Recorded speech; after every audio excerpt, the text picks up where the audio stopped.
Assalamualaikum warahmatullahi wabarakatuh. Perkenalkan, nama saya Dewa Ayu Agung Rati Pratiwi dengan NIM D1A021123 dari kelas Hukum Penyelesaian Sengketa Dagang Internasional kelas A1. Di sini saya akan menjelaskan mengenai penyelesaian kasus sengketa dagang internasional baik berupa dari WTO maupun dari ICC. Untuk yang pertama yaitu penyelesaian sengketa dagang internasional melalui WTO atau World Trade Organization. Dalam hal ini, kasus yang saya angkat mengenai kasus dari WTO yaitu sengketa perdagangan pisang dengan Kolombia dalam kebijakan New Banana Regime Tarif Only. Latar belakang kasus ini adalah di mana pisang adalah sebuah konsumsi milik favorit di dunia, tanaman pangan pokok bagi jutaan orang dan sumber pendapatan penting bagi para produsen di daerah tropis dan subtropis. Catatan sejarah menunjukkan bahwa khasiat dan manfaat yang terkandung dalam pisang merupakan salah satu penyebab terjadinya beberapa bentrokan, di mana bentrokannya itu antara Karibia dan juga Amerika Tengah, khususnya juga negara-negara persatuan yang dikenal sebagai Perang Pisang atau Banana Wars pada tahun 1900. Sengketa yang terkenal dengan Banana Wars ini telah melibatkan negara besar seperti Amerika, Organisasi Regional Uni Eropa, serta negara-negara di Amerika Latin dan Tengah yang merupakan produsen buah pisang, di mana sengketa ini terjadi selama masa perdagangan multilateral setelah Perang Dunia Kedua. Menurut data, negara-negara Uni Eropa termasuk negara di mana konsumen pisang terbesar di dunia. Negara Uni Eropa mempunyai peran besar atas konsumsi dan impor pisang di dunia. Dari 10 negara di dunia yang mengimpor pisang, 5 diantaranya berasal dari Uni Eropa. Hal ini cukup menjadi bukti bahwa Uni Eropa merupakan salah satu konsumen pisang terbesar di dunia. Namun, negara Uni Eropa tidak bisa memproduksi pisang sendiri, sehingga pisang menjadi satu-satunya buah yang diimpor dari Uni Eropa. Uni Eropa sendiri hanya dapat memproduksi 12,6% dari total konsumsi pisang pada tahun 2012. Uni Eropa merupakan salah satu negara regional terbesar dan tertua di dunia, memiliki kebijakan unik dalam memenuhi kebutuhan pisang Uni Eropa melalui impor dari berbagai negara. Kebijakan ini dapat dibagi menjadi dua bagian, yaitu negara ACP dan negara non-ACP. Dalam hal ini, Uni Eropa menyebut dirinya sebagai negara pedagang pisang. Dalam hal ini juga, wilayah seberang laut yang terdiri atas negara-negara Afrika, Karibia, dan Samudra Pasifik disebut sebagai negara ACP yang mencakup negara-negara bekas jajahan Eropa. Pisang yang diimpor dari bekas jajahan Uni Eropa tersebut disebut pisang ACP. Di posisi kedua adalah negara-negara non-ACP, yang terdiri dari negara-negara Amerika Latin dan Amerika Serikat. Pisang yang berasal dari negara non-ACP selanjutnya disebut sebagai pisang dolar. Awal mula terjadinya sengketa ini dimulai pada Kolombia yang merupakan sebuah negara di Amerika Selatan, atau biasa disebut dengan Amerika Latin. Pada tahun 2007, Kolombia mengekspor 1.749.000 ton pisang, sedangkan negara-negara Uni Eropa seperti Belgia dan Luxembourg mengekspor hanya 502,300 ton pada tahun 2007. Uni Eropa juga pemasok banyak barang ke Kolombia. Namun pada tahun 2007, Kolombia mengirimkan 1.156 ton pisang ke Uni Eropa. Dan jumlah ini terus bertambah karena adanya perdagangan pisang antara Uni Eropa dan negara pemasok seperti negara ACP dan non-ACP. Uni Eropa memperkenalkan kebijakan perdagangan pisang pada tahun 2006 yang disebut dengan New Banana Tarif Regime Only. Kebijakan perdagangan pisang NBR ini bukanlah yang pertama di Uni Eropa. Pada tahun 1993, Uni Eropa mengembangkan kebijakan perdagangan pisang pertamanya. Bertepatan dengan penciptaan pasar internalnya, kebijakan perdagangan pisang pada tahun 1993 ini berfokus pada penerapan kuota dan pembatasan tarif pada negara-negara yang memasok pisang ke Uni Eropa. Namun negara-negara ACP dan non-ACP mempunyai bea masuk dan kuota yang berbeda, dan Uni Eropa memberikan perlakuan istimewa kepada negara-negara ACP tersebut. Bebas bea masuk berlaku untuk negara-negara ACP, sementara negara non-ACP dikenakan tarif sebesar 176 euro per ton. Faktanya, negara ini adalah pemasok utama pisang ke Uni Eropa, yang berarti bahwa perdagangan pisang dari negara-negara non-ACP ke Uni Eropa lebih penting dalam hal kuota. Oleh karena itu, perdagangan pisang dari negara non-ACP ke Uni Eropa lebih penting dalam hal kuota. Oleh karena itu, negara non-ACP pasti akan membuahkan hasil. Kemudian bagi negara-negara non-ACP, khususnya Kolombia, yang merupakan eksportir utama pisang ke Uni Eropa. Selain itu, tindakan Uni Eropa ini mengenai kebijakan New Banana Region Tariff Only pada tahun 2006 telah melanggar prinsip MFN atau Most Favored Nation yang seharusnya diterapkan oleh Uni Eropa karena negara-negara anggota organisasi regional ini juga merupakan anggota dari WTO dan harus mengikuti prinsip-prinsip WTO tanpa terkecuali. Penyelesaian sengketa. Kolombia adalah salah satu eksportir pisang non-ACP terbesar ke Uni Eropa dan salah satu dari 3 negara yang mengekspor pisang ke Uni Eropa. Pisang sendiri penting bagi Kolombia karena merupakan produk pertanian nomor 1 Kolombia dan menjadi salah satu eksportir terpenting produk pertanian setelah bunga dan kopi. Pisang Kolombia ini juga memiliki ciri kualitas dan keunggulan yang tinggi, sehingga menjadikannya unggul di pasar Eropa. Jumlah pisang asal Kolombia terus-menerus meningkat setiap tahunnya, dan tentunya turut berkontribusi terhadap volume pengiriman pisang dari negara ACP ke Uni Eropa. Namun data menunjukkan bahwa jumlah pisang Kolombia yang masuk ke Uni Eropa terus menurun dari tahun 2007 hingga tahun 2012, karena Kolombia sangat bergantung pada ekspor pisang sebagai sumber pendapatan, di mana penyebab terjadinya penurunan pengiriman dari Kolombia ini semakin berlanjut dengan diberlakukannya bea masuk oleh Uni Eropa yang berjumlah 176 euro per ton, di mana munculnya peraturan tarif baru untuk ini mulai berlaku pada tanggal 1 Januari 2006, atau yang mungkin disebut dengan Banana Region Tariff Only. Pada tanggal 21 Maret 2007, Kolombia mengajukan resmi terhadap kebijakan New Banana Region Tariff Only Uni Eropa dan mengajukan konsultasi dengan Uni Eropa ke WTO. Dasar argumen bahwa kebijakan New Banana Region Tariff Only Kolombia pada saat itu melanggar prinsip negara berbiaya terendah WTO dengan memperlakukan perbedaan tarif antara ACP dan negara non-anggota adalah sebagai berikut. Yang pertama, prinsip WTO yang menyatakan bahwa suatu negara tidak boleh memberikan perlakuan berbeda atau khusus kepada negara mitra manapun dan harus menjamin perlakuan yang sama bagi negara-negara mitra. Yang kedua, hanya negara-negara ACP yang akan mendapat keuntungan dari kebijakan New Banana Region Tariff Only tahun 2006 ini. Hal ini bertentangan dengan pasal 1 ayat 1 WTO. Yang ketiga, pengakuan hak istimewa kepada negara-negara ACP bertentangan dengan pasal 13 tentang administrasi tidak diskriminatif, pembatasan kuantitatif, yang menyatakan bahwa suatu negara tidak dapat memberikan keunggulan apapun kepada negara lain, baik administratif maupun lainnya. Putusan sengketa. Selanjutnya, sejak tahun 2010 telah dilakukan konsultasi dengan Uni Eropa melalui panel DSP WTO. Selama konsultasi awal yang berlangsung selama 10 hari, Kolombia mengajukan klaim di atas kepada Uni Eropa untuk dipertimbangkan. Dalam perundingan tersebut, Uni Eropa dengan jelas mengakui telah melanggar prinsip MFN WTO atau Most Favored Nation WTO yang seharusnya diterapkan pada praktik perdagangan internasional. Pada tahun 2012, Konvensi Jenewa tentang perdagangan pisang telah diselesaikan. Perjanjian ini disetujui oleh Uni Eropa dan Kolombia, serta negara-negara non-ACP lainnya yang mengajukan kebijakan New Banana Region Tariff Only 2006 ini ke DSB WTO. Konvensi Jenewa tentang perdagangan pisang adalah yang pertama mengenai Uni Eropa sepakat untuk mengurangi bea masuk bagi negara-negara non-ACP, yaitu dari 176 euro per ton menjadi 114 euro per ton pada tahun 2017. Mulai tanggal 1 Januari 2011 akan diturunkan sebanyak 8 kali tahap setiap tahunnya. Yang kedua, kesepakatan menangani produk tropis.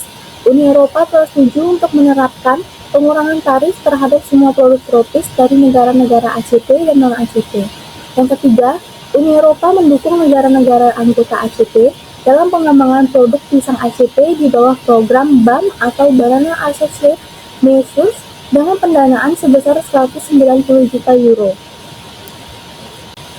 Kesimpulan dari kasus ini adalah di mana Uni Eropa sebagai pengimpor pisang untuk melakukan impor pisang untuk memenuhi permintaan pasar internalnya.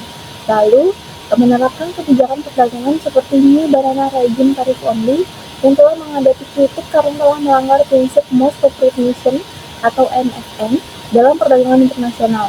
Kebijakan New Banana Region Tariff Only tahun 2006 ini diterapkan oleh Uni Eropa menghadapi kritik dan keluhan dari negara-negara non-ACP, seperti salah satunya negara Kolombia, yang menyebabkan perselisihan di WTO karena perlakuan tarif diskriminatif. Namun melalui perjanjian Jenewa tentang perdagangan pisang, Uni Eropa setuju untuk mengurangi tarif impor untuk negara-negara non-ACP termasuk Kolombia dan memberi bantuan kepada negara ACP dalam mengembangkan produk pisang mereka. Selanjutnya yaitu kasus penyelesaian sengketa investasi melalui ICSID atau International Center of Settlement of Investment Dispute. Dalam hal ini, kasus yang saya ambil yaitu mengenai kasus Circle Mining PLC dan Planet Mining Pty Ltd versus pemerintah Republik Indonesia. Latar belakang atau kronologi terjadinya sengketa ini, di mana sengketa investasi antara Circle Mining dan Planet Mining versus pemerintah Indonesia ini dimulai dengan diberikannya izin kuasa pertambangan atau izin usaha pertambangan (IUP) eksplorasi kepada 4 anak perusahaan Ridratama Group yang terdiri dari PT Ridratama Trade Powerindo, PT Ridratama Tambang Mineral, PT Investment Nusa Persada, dan PT Investama Resort seluas 35.000 hektar.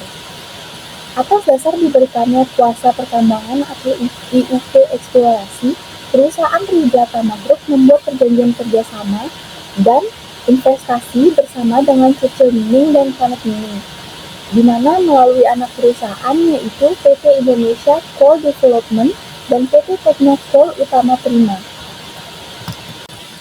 Setelah beberapa bulan dilaksanakannya hak dan kewajiban para pihak dalam perjanjian kerjasama dan investasi, hak dan kewajiban yang melekat pada izin pertambangan atau IUP eksplorasi, Bupati Kutai Timur membuat suatu kebijakan yaitu mencabut izin kuasa pertambangan atau IUP eksplorasi milik perusahaan Ridratama Group dengan adanya dugaan pemalsuan dokumen dalam mengajukan penerbitan izin berdasarkan laporan Badan Pemeriksaan Keuangan Republik Indonesia yang berjudul Pengelolaan Pertambangan dan Batubara Tahun Anggaran 2006.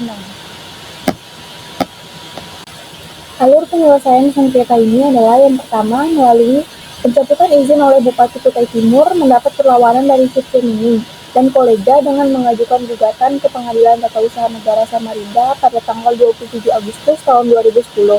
Namun di tanggal 3 Maret 2011, Pengadilan Tata Usaha Negara Samarinda memutuskan bahwa pencabutan izin oleh Bupati Kutai Timur ini tidak menyalahi prosedur.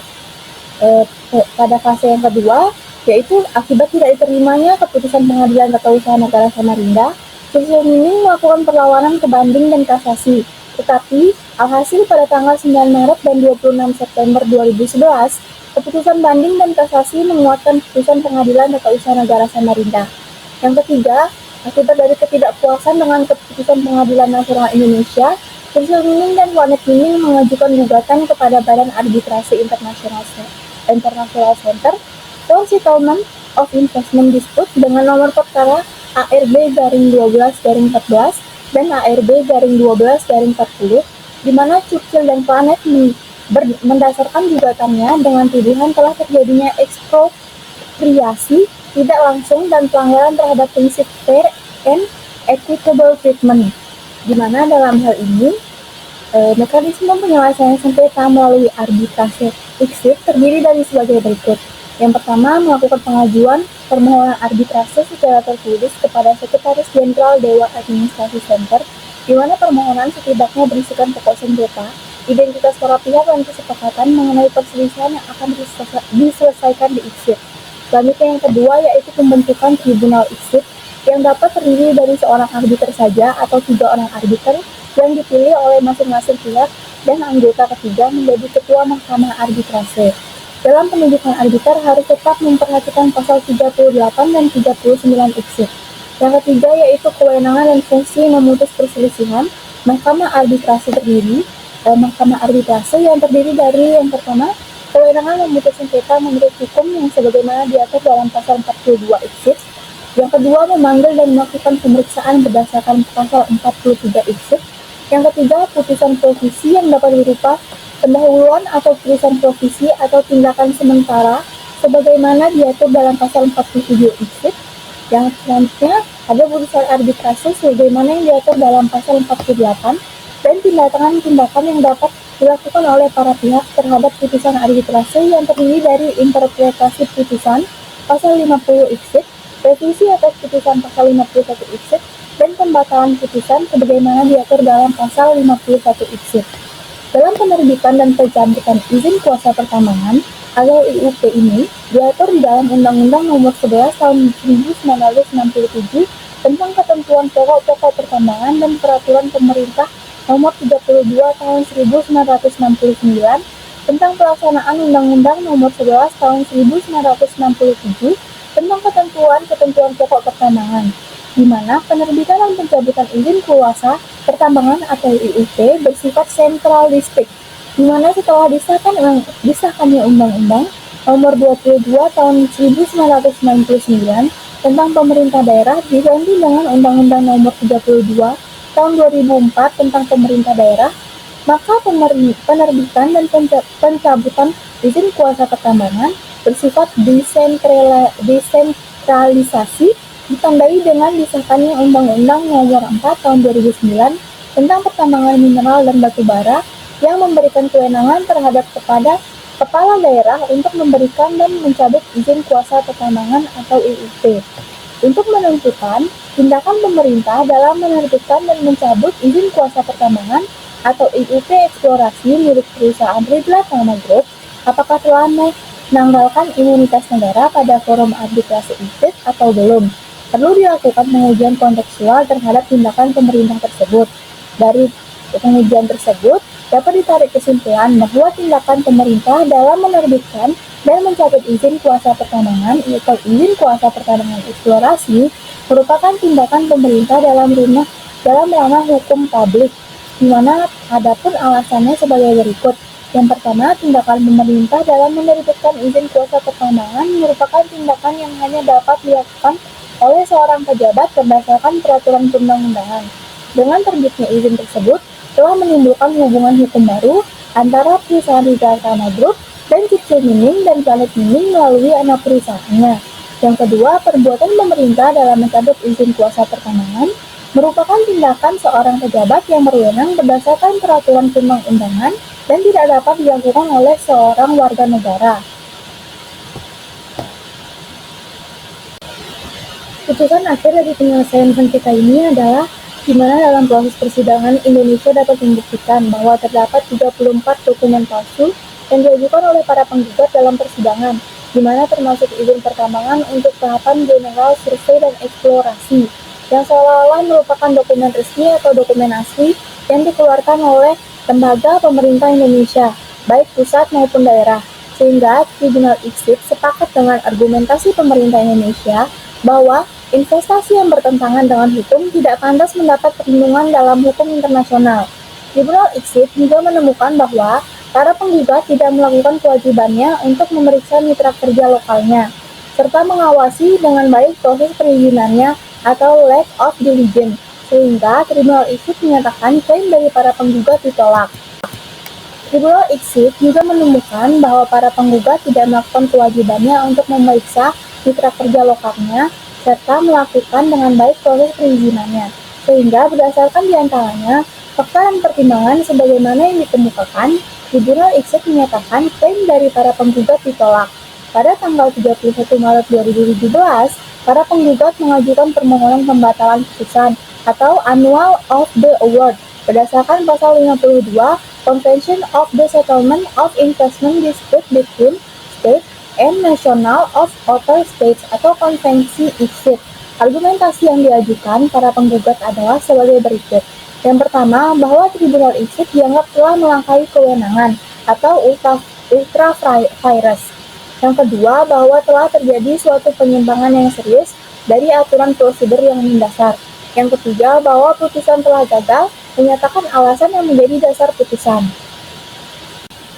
Selain mengajukan pembatalan atas putusan Tribunal ICSID, para penggugat juga meminta penghentian sementara pelaksanaan putusan Tribunal ICSID yang akan dilakukan oleh pemerintah Indonesia. Menanggapi hal tersebut, pemerintah Indonesia mensyaratkan adanya jaminan yang layak, penuh dan dapat dieksekusi, dan menolak tawaran jaminan dari para penggugat karena bentuk dan nilai jaminannya yang tidak masuk akal. Pemerintah Indonesia meminta Komite ICSID untuk segera secara seksama mempelajari bentuk dan nilai jaminan yang ditawarkan tersebut. termasuk dengan mengajukan ahli hukum agraria dari Indonesia sebagai saksi ahli, dan meminta Komite ICSID untuk membatalkan penghentian sementara pelaksanaan putusan Tribunal ICSID. Akhirnya, melalui perjuangan yang panjang, pada tanggal 18 Maret 2019, Komite ICSID menegaskan kemenangan Indonesia melalui sebuah putusan final dan berkekuatan hukum tetap atau Decision of Annulment. Sekian penjelasan saya mengenai kasus Social Mining PLC dan Planet Mining versus pemerintah Indonesia. Selanjutnya juga kasus sebelumnya, yaitu mengenai kasus penyelesaian sengketa melalui WTO. Mohon maaf bila ada salah kata dan kalimat. Sekian dari saya, terima kasih.